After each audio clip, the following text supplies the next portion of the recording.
आज भी मैं मुकदमे भुगत रहा हूँ और झूठे मुकदमे, सर्टिफिकेट लगा हाई कोर्ट का कि ये सब बोगस थे। अब जिन्होंने बोगस मुकदमे बनाए हैं, कोई उनसे पूछेगा कि आपने क्यों बनाए?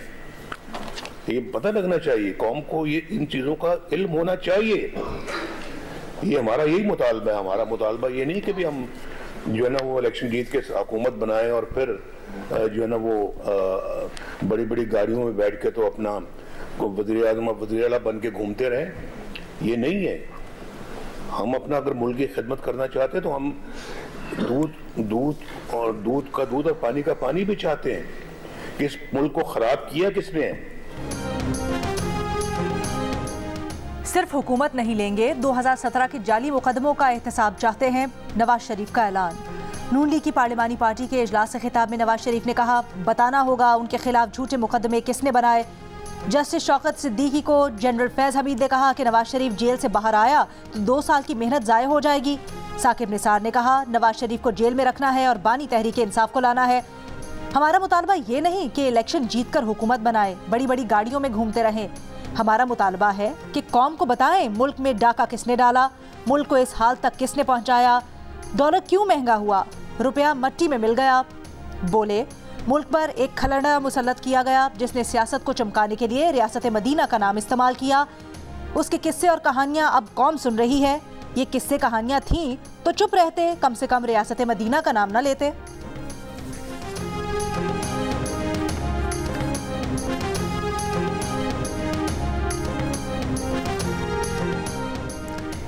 निगरां वज़ीर दाखिला सरफराज बुगटी ने कहा है कि हुकूमत को मौलाना फजलुर रहमान से मुतल्लिक एक सिक्योरिटी थ्रेट मौसूल हुआ है।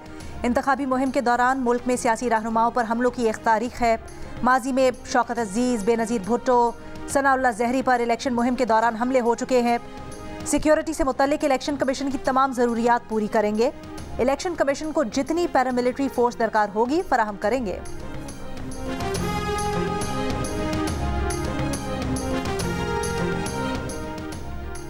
8 फरवरी 2024 को मुल्क भर में आम इंतखाबात होंगे। शफाफ इलेक्शन से मुतल्लिक किसी को शुबा नहीं होना चाहिए। इलेक्शन कमीशन की ज़रूरियात को पूरा करना हमारी जिम्मेदारी है। निगरां वफाकी वज़ीर इत्तलात मुर्तज़ा सोलंकी की प्रेस कॉन्फ्रेंस, कहा कि सरकारी टीवी के प्रोग्राम्स में किसी सियासी जमात पर कोई पाबंदी नहीं। PTI रजिस्टर्ड जमात है, उनकी नुमाइंदगी भी सरकारी टीवी पर होती है। खुशी है मुल्क में माशी इस्तेहकाम आ रहा है। मुल्क बेहतर हालत में मुंतखब नुमाइंदों के हवाले करके जाएंगे।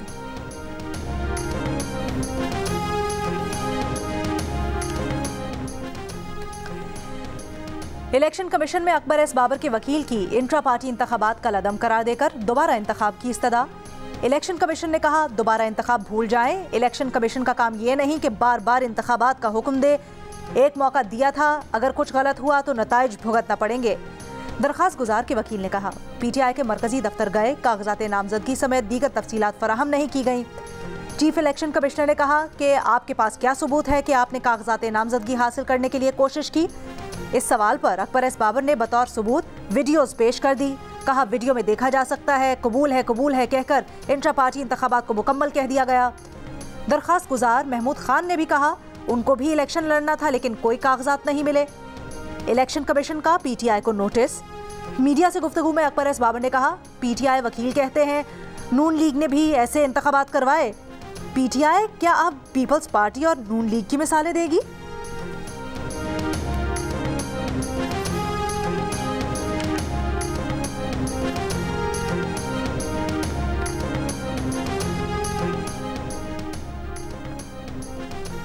लाहौर हाई कोर्ट के जस्टिस शुजात अली ने बानी तहरीक इंसाफ की नाअहली के खिलाफ दरखास्त 5 रुकनी लार्जर बेंच को भिजवा दी। दरखास्त में कहा गया था कि बानी तहरीक इंसाफ को इलेक्शन कमीशन ने 8 अगस्त 2023 को 5 साल के लिए नाअहल किया। दरखास्त गुजार को इलेक्शन से बाहर करने के लिए जल्दबाजी में गैर कानूनी इकदाम किया गया। अदालत नाअहली को कलअदम करार दे। मीडिया से गुफ्तगू में बैरिस्टर अली जफर ने कहा, तोशाखाना की नाअहली खत्म होने तक नया चेयरमैन मुंतखब किया है। बानी चेयरमैन PTI नाअहली खत्म होने पर जनरल इलेक्शन भी लड़ेंगे। नाअहली का नोटिफिकेशन गैर आईनी है।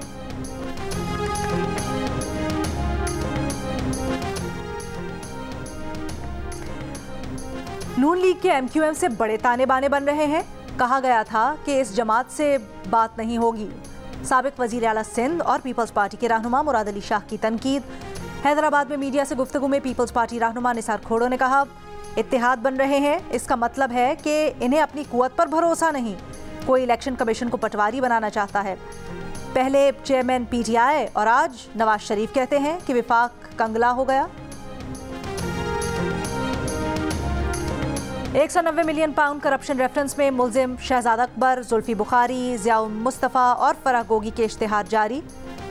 जुडिशल कॉम्प्लेक्स इस्लामाबाद में चस्पा कर दिए गए। मुल्जिमान 6 जनवरी को इश्तिहार के जरिए एहतसाब अदालत तलब। रेफरेंस में बानी तहरीक इंसाफ और बुशरा बीबी भी नामजद हैं।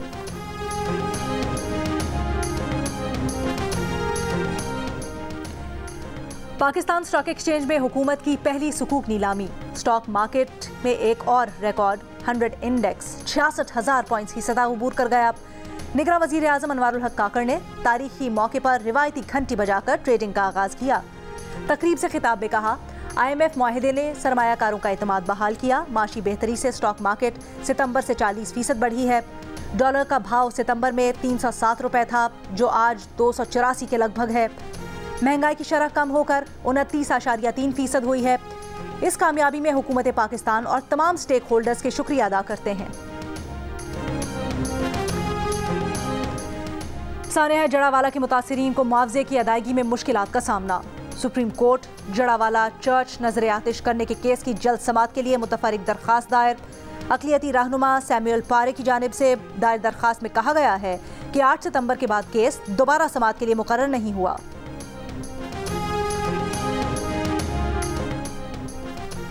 बुध की सुबह बहावलपुर के चिड़ियाघर में शेरों के जंगले से मिलने वाली बिलावल नामी शख्स की लाश वुरसा के हवाले कर दी गई। वालिद और लवाहिकीन की डिप्टी कमिश्नर से मुलाकात। वुरसा का किसी भी किस्म की कार्रवाई या मीडिया पर आने से इनकार। डिप्टी कमिश्नर जहीर अनवर ने कहा, हादसा क्यों पेश आया, किसकी गफलत थी, अफसोसनाक वाक़े की हर पहलू से तहकीक। और इस्लामाबाद में सिविल जज के खानदान हाथों तशद्दुद का शिकार रिजवाना की मुस्कुराहटें लौट आईं। आज स्कूल में पहला दिन। असातिज़ा और साथी तलबा ने खुशामदीद कहा। स्कूल में रिजवाना ने तस्वीर में रंग भरे।